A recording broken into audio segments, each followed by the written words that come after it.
Bueno, continuamos en Proyecto Federal. Vamos a hablar de salud. Estamos con la doctora Virginia Pujol, coordinadora del Centro de Neurología Vascular del FLENI. Bueno, muchas gracias. Bienvenida. Por venir al programa. Lo planteamos en la apertura del programa, que es, bueno, un dolor de cabeza cuando ya tiene que haber una señal de alerta temprana. Bien, vamos a hablar de los signos tempranos de accidente cerebrovascular para que los aprendamos y podamos actuar. A priori, con los dolores de cabeza en general, tenemos que tener en cuenta que un accidente cerebrovascular es una alteración del flujo abrupta del cerebro, de sangre que llega al cerebro, entonces son esos dolores de cabeza muy fuertes, muy diferentes a los dolores habituales, ¿sí? La persona que estaba bien y de repente siente el peor dolor de cabeza de su vida. Como adelanto, y después lo profundizamos, sí. Es un dolor de cabeza diferente al habitual. Diferente, y en general los pacientes lo expresan como: siento que algo me explotó en la cabeza, estaba bien y en escasos segundos un dolor fuertísimo. ¿La ubicación hay un lugar determinado o puede ser cualquier lugar de la cabeza? Puede ser en cualquier lugar. Bien. Con este adelanto pasamos a la otra parte del programa y acá lo estamos presentando el doctor Daniel Riccioni, que es farmacéutico. En la apertura comentamos el tema de la asociatividad de medicamentos. De pronto, si tenés problema de colesterol, asociando un medicamento con un alimento, puede perder efectividad. Sí. O también existe medicamento con medicamento, una pérdida de asociatividad. Por eso la importancia de consultar al farmacéutico. Exacto, porque podés perder efectividad o podés llegar a niveles tóxicos de la droga. Ajá. Entonces, en la farmacoterapia, vos tenés la historia farmacoterapéutica del paciente, y es posible que ese paciente esté tomando algún medicamento en forma crónica, y de golpe la irrupción de una nueva droga genera variaciones en los picos plasmáticos, o sea, los picos en la sangre de la concentración de la droga que tomaba siempre y que nunca le había hecho nada. Sin embargo, en este caso, le puede o bajar la eficacia y que sea inservible, o ser tóxico en algunos casos. O ser muy tóxico y generarle efectos adversos en algunos casos graves. Cuando vas a otro profesional, que no es tu médico tal vez de cabecera, le digas qué estás tomando y por qué patología. Eso, ¿no? Es una buena práctica siempre de parte del médico que está atendiendo, y del paciente mismo, que tiene que asumir esa responsabilidad, ¿no es cierto?, de comentarle todo lo que toma, todo lo que ingiere, no solamente los medicamentos, sino hierbas medicinales, de qué se alimenta cotidianamente. Entonces, el médico va a formar esa historia farmacoterapéutica y va a poder prescribir advirtiendo ciertos peligros o faltas de eficacia. Y por otro lado, en la farmacia, el farmacéutico también tiene que estar atento a ese tipo de interacciones. Y cuando un paciente viene y compra un medicamento, recetado o no, tiene que advertirle, o por lo menos hacer un cuestionario con el paciente de por qué está tomando el medicamento y qué otros medicamentos toma. Esto no implica, disculpame la interrupción, pero esto no implica que ustedes están invadiendo el área del profesional médico, sino de alguna manera están tratando de no tener problemas de atención farmacéutica. No, exacto. Es prevenir alguna patología o un efecto adverso o una falta de eficacia debido a las interacciones que se pueden ver. Comentamos en la apertura del programa el tema de la relación entre anticoagulantes y puede ser un antibiótico. Estoy tomando, aquellas personas que tienen problemas cardíacos toman anticoagulantes, ¿correcto? Sí, exacto. Tuvieron un episodio cardiovascular y quizás le dieron un acenocumarol, por ejemplo, para evitar trombos. El acenocumarol es una droga muy efectiva, pero debe ser controlada. El médico, una vez que logra estabilizar al paciente con esa anticoagulación, es lo más importante, es mantener al paciente con ese nivel de anticoagulación. Miren, les cuento un caso que fue publicado hace poquito. El paciente toma acenocumarol y tiene tuberculosis. Entonces, el médico le da rifampicina. ¿Preexistente era la tuberculosis? No, posterior al evento. Entonces, tiene tuberculosis. Le da rifampicina, entre otros tantos medicamentos para la tuberculosis, y toma en cuenta que la rifampicina elimina más rápido, hace eliminar más rápido al acenocumarol. Entonces, ¿qué pasa? Le empieza a aumentar la dosis de acenocumarol para poder compensar esa eliminación más rápida que genera el antibiótico. Vamos a explicar a la gente. El anticoagulante por un lado y el medicamento para Para tuberculosis, para por el otro. tuberculosis por el otro, sí. Entonces le aumenta un poquito la dosis y de esa forma compensa la falta de eficacia que iba a tener debido al antibiótico. ¿Se entiende? Sí, Sí, sí, perfecto. ¿Qué pasa? El antibiótico se toma durante 3, 4, 6 meses para la tuberculosis. Cuando el paciente se curó de la tuberculosis, le suspenden el antibiótico. Claro. Pero nadie tomó en cuenta que la dosis del anticoagulante ahora era mayor. Era mayor. Entonces el paciente va a la farmacia, consulta, cuando va a comprar nuevamente el anticoagulante, ¿y qué es lo que consulta? Dice, tengo moretones por todos lados. Algo me está pasando, ¿qué es lo que...? Y ahí el farmacéutico se comunica con el médico y le avisa, ojo, que el paciente suspendió la rifampicina, con lo cual hay que volver A la dosis anterior. a la dosis anterior de anticoagulante. Fíjense qué importante, estamos evitando una el paciente podía estar desangrándose, seguramente iba a recurrir a una guardia a un hospital, con lo cual todo eso también ayuda. ¿Te puedo hacer un remate Sí. periodístico? Un colega Por tuyo favor. lo decía, un colega tuyo lo decía, no nosotros. Siempre hay que citar a las fuentes, un farmacéutico, que la diferencia entre un remedio y el veneno es la dosis. Eso antes que un farmacéutico lo dijo William Shakespeare. Sí. No, pero vamos a lo que trabajan permanentemente ustedes en el día a día. Sí, es cierto. La dosis, es decir, vos tenés el medicamento para hacer efecto primero tiene que ser absorbido. Una vez que se ha absorbido va a la sangre. Claro. Una vez en la sangre tiene que llegar al sitio donde tiene que actuar. Pero antes de llegar al sitio que tiene que actuar, tiene que evitar, tiene que pasar por el hígado, principalmente, que es el órgano que lo va a tratar de eliminar el medicamento, porque el cuerpo humano toma el medicamento como una sustancia extraña. Claro. Entonces va a tratar de eliminarlo de alguna forma. Entonces el medicamento tiene que pasar el hígado y recién ahí empieza a llegar, estamos hablando de un medicamento que se toma por vía oral, ¿no es cierto? Entonces recién ahí va a hacer efecto. Con lo cual, cualquier otro medicamento o sustancia que actúe en el hígado, inhibiendo o aumentando la metabolización de ese medicamento que vos tomaste, va a tener un efecto impredecible sobre la medicación. Claro. Y ahí es donde se produce la interacción. Ahora, hablamos de interacción de medicamentos, pero está la interacción de, por ejemplo, un psicotrópico con alcohol. Sí, Es una fórmula terrible esa, ¿no? sí, es terrible, pero además pensemos que el alcohol de por sí es una droga. Claro. Con lo cual es una droga que provoca una depresión. Y tomar un antidepresivo o tomar un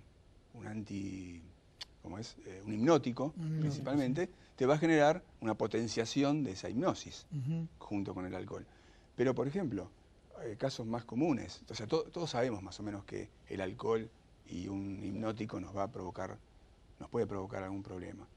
Pero es común que un paciente venga, no sé, con metronidazol, por ejemplo, a llevarse un metronidazol o una Explica paciente, para qué es el metronidazol. Metronidazol se usa mucho en infecciones vaginales, por ejemplo, y el metronidazol junto con lo que le provoca el alcohol, al revés en este caso, no es el alcohol al metronidazol. El metronidazol al alcohol le cambia la molécula y genera una sustancia muy, muy desagradable para el cuerpo y genera náuseas, dolores de cabeza. De hecho se llama eso efecto antabús, porque una droga, un nombre comercial internacional, antabús, se utiliza para tratar el alcoholismo. Justamente tomando esa droga, a la gente que toma el alcohol le resulta muy desagradable. Entonces, ¿qué pasa? Una persona, el farmacéutico debe advertirle que si el paciente tiene una fiesta o si va a tener una reunión y va a tomar alcohol, cuidado porque es muy probable que se sienta mal, que tenga náuseas, vómitos, y no es por nada que está comiendo en la fiesta, sino que es una interacción entre el alcohol y el medicamento. Clarísimo, clarísimo. Pasamos a la otra parte del estudio, estamos con la doctora Virginia Pujol, estamos hablando de ACV, ya nos diste la introducción, o sea, el primer abordaje, cómo diferenciar un dolor de cabeza de lo que puede ser la señal de alerta de una ACV? Dijiste un dolor muy intenso, muy fuerte, una bomba que te explota dentro de la cabeza. Trato de recordar lo que me dijiste, me corregís, no hay ningún inconveniente. Bueno, a partir de ahí, ¿qué tenemos que hacer? Bien, si me permitís, les voy Sí. a recordar a la gente de los otros síntomas. Vale. Así sabemos bien, son más o menos 5 o 6 síntomas que tenemos Bien. que recordar. Como les había dicho, piensen que es en un segundo deja de llegar sangre correctamente al cerebro. Bien. Las neuronas son células que requieren mucha cantidad de oxígeno, de nutrientes para funcionar bien. Entonces, cuando deja de llegar correctamente sangre, porque o se ocluyó la arteria y se produjo el accidente cerebrovascular, el ACV isquémico, o se rompió y se produjo una hemorragia, empiezan a funcionar mal. Entonces empezamos a notar síntomas en el cuerpo secundarios a que está funcionando mal un área del cerebro. ¿Cuáles? Entonces, una es perder la fuerza, ¿sí? O la sensibilidad en la mitad del cuerpo, Bien. ya sea Un cara, adormecimiento, ¿no? un adormecimiento o una falta de fuerza, Ajá. cara, brazo, pierna, en las tres o en O sea, alguna. el mismo lateral, ¿puede ser cualquiera de los dos laterales? Puede ser cualquiera de los dos, depende de qué área. Señalaste el Generalmente lado suele ser izquierdo, señalaste el lado izquierdo, pero puede ser el derecho, ¿sí? Sí. También de comienzo súbito, porque la arteria estaba bien y en un segundo para otro la arteria se ocluye o se Sí. rompe. Puede ser un problema en el habla, ¿sí? En la generación de las palabras, eso nosotros le llamamos afasia. La persona puede querer saber lo que quiere decir, pensarlo correctamente, pero puede no poder puede transmitir. expresarlo, o no le sale ninguna palabra o le salen palabras inadecuadas, erróneas, mezcla palabras, o habla, como nosotros decimos, como borracho, porque no puede mover correctamente la boca para articular, la lengua, perdón, para articular la palabra. Otro problema es un trastorno visual, siempre es abrupto esto, siempre es de un momento para otro, ¿sí? Que no pueda, o sea, deje de ver de un ojo, por ejemplo, como si de repente una cortina ocluyese la visión de un ojo o de alguno de los laterales, ¿sí? Otro de los síntomas es una cuestión de coordinación, una persona que está bien, tiene fuerza, todo, pero de repente no puede coordinar. Por ejemplo, no puede coordinar para introducir una llave en una cerradura, para abrir un grifo en una canilla, ¿sí?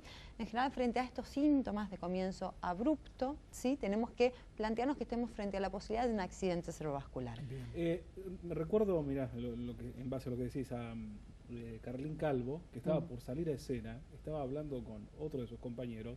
Automáticamente el compañero se da cuenta que comienza con un proceso de ACV porque empieza a decir incongruencias. Dijo, no, otra vez está pasando lo mismo. O sea, como ya había tenido una experiencia previa, esto le permitió en ese momento salvar su vida, que había sido realmente complejo, ¿no?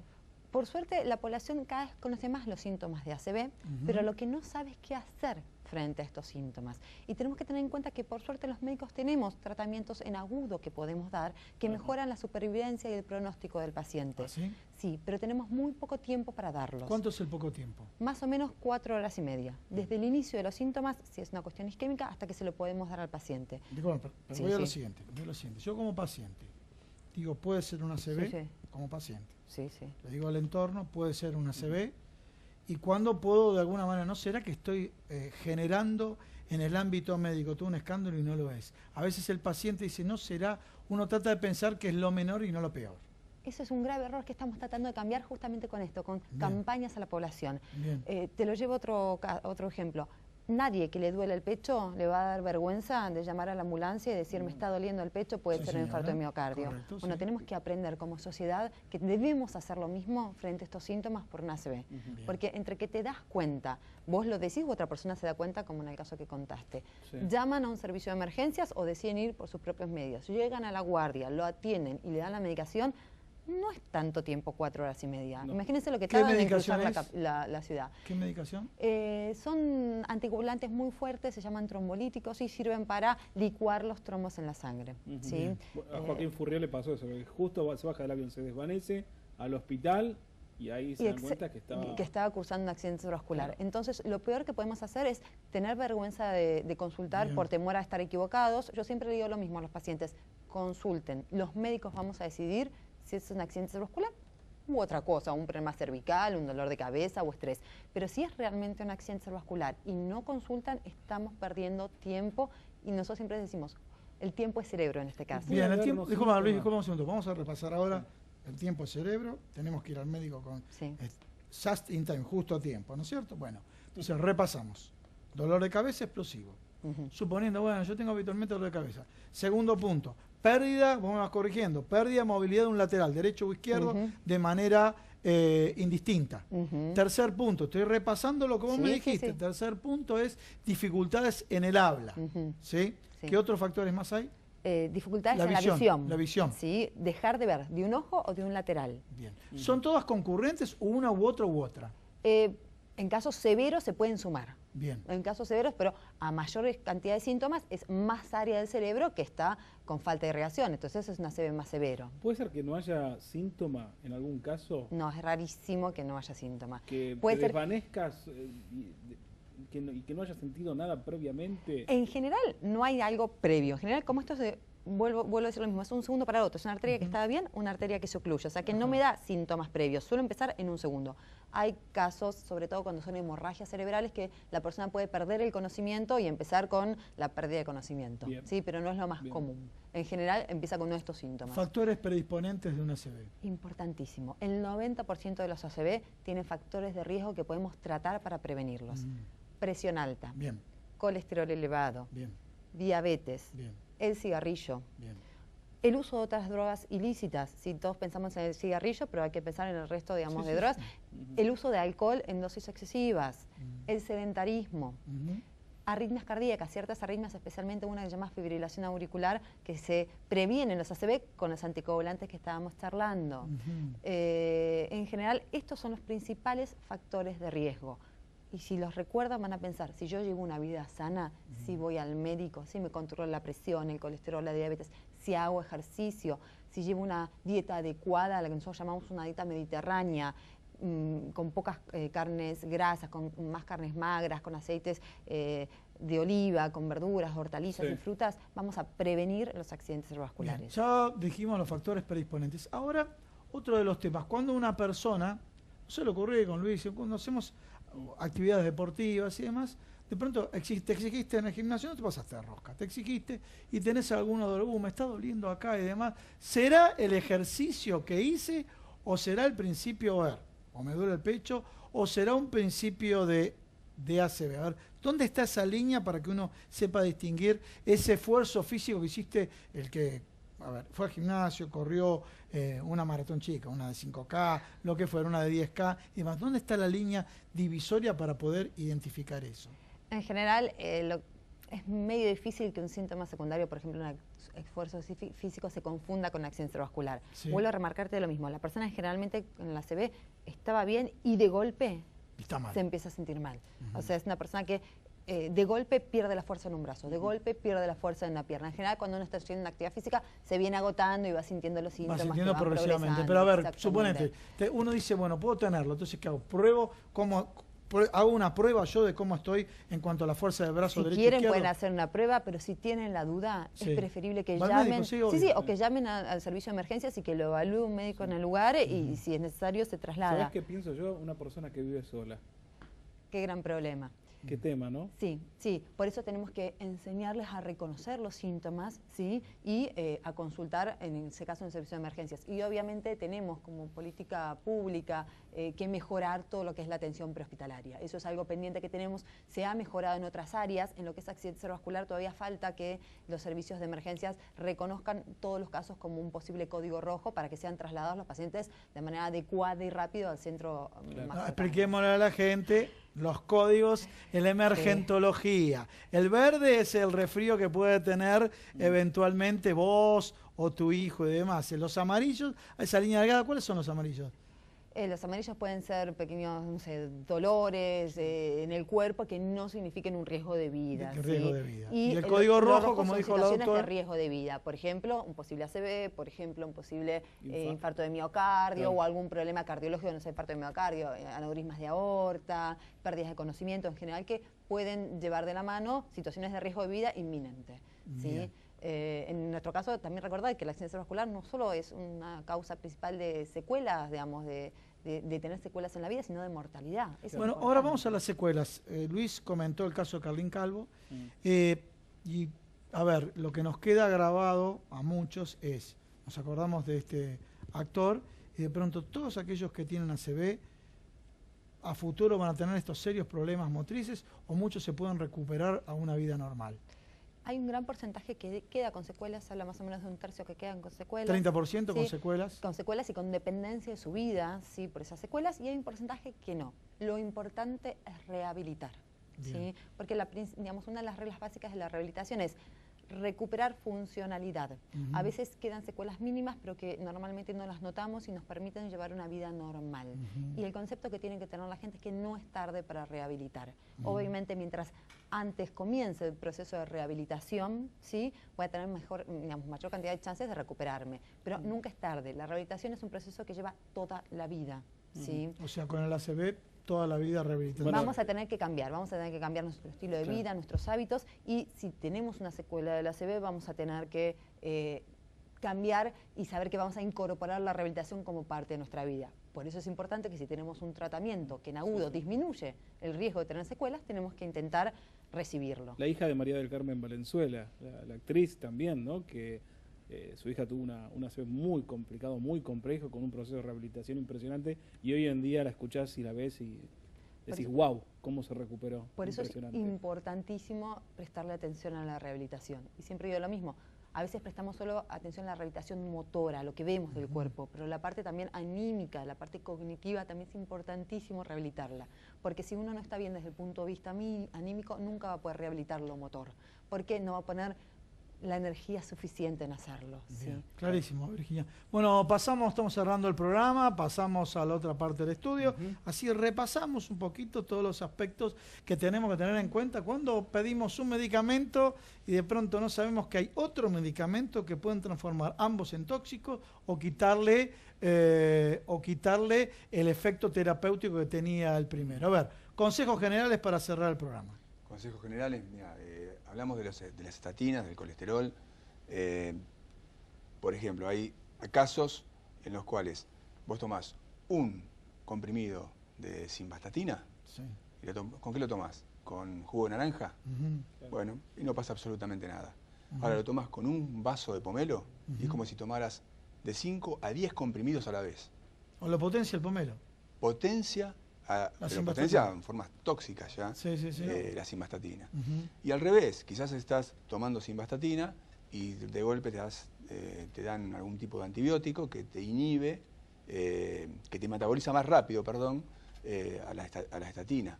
O estás tomando, muchas veces se da el medicamento para el colesterol después de un evento cardiovascular, para prevenir un segundo evento. Sí. Y ese paciente es un paciente que a la vez tiene una leve depresión.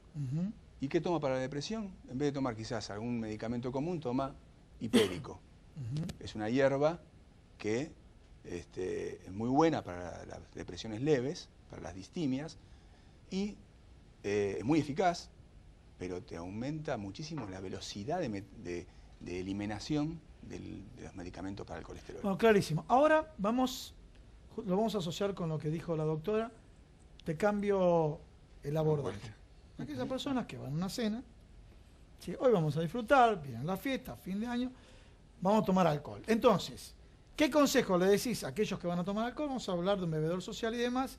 ¿Qué es lo que tienen que tener en cuenta? Por ejemplo, vos mencionaste, creo que era un antimicótico vaginal, ¿no es cierto? Mencionaste, a ver, todos los ejemplos. No es antimicótico, pero sí, un antibiótico vaginal. Un antibiótico, vaginal. Sí, ¿Qué otros productos más donde el alcohol puede quitarle efecto o potenciar el efecto? No, bueno, fundamentalmente los antidepresivos. Bien, antidepresivos. Los anticonvulsivantes. Anticonvulsivantes. Ojo a las personas que toman anticonvulsivantes, los hipnóticos, el diazepam, el clonazepam, todas las benzodiazepinas. A veces no saben, pero tenemos que decirle que es Valium, Rohypnol. Sí, porque a veces no saben, tenemos que tirar la marca, lamentablemente. No, por eso. Sí, tenemos que tirar la marca. A los profesionales no, pero nosotros tenemos que tirar la marca porque si no, no saben. De pronto le dicen, claro, clonazepam, diazepam y de pronto... Sí. Todo ese tipo de drogas hay que tener muchísimo cuidado. Bien.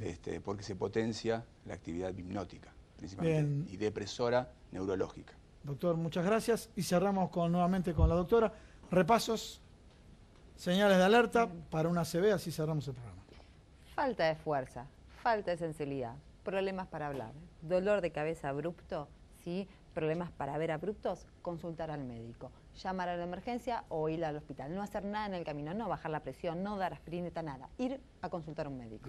Directamente. Bueno, muchísimas gracias. Gracias por venir. Muchas gracias. Gracias. Nos vimos, Daniel, muchas gracias. Bueno, señores, nos vemos la semana que viene. ¿Sí? Nos quedamos sin tiempo. Hasta la semana que viene. Chao.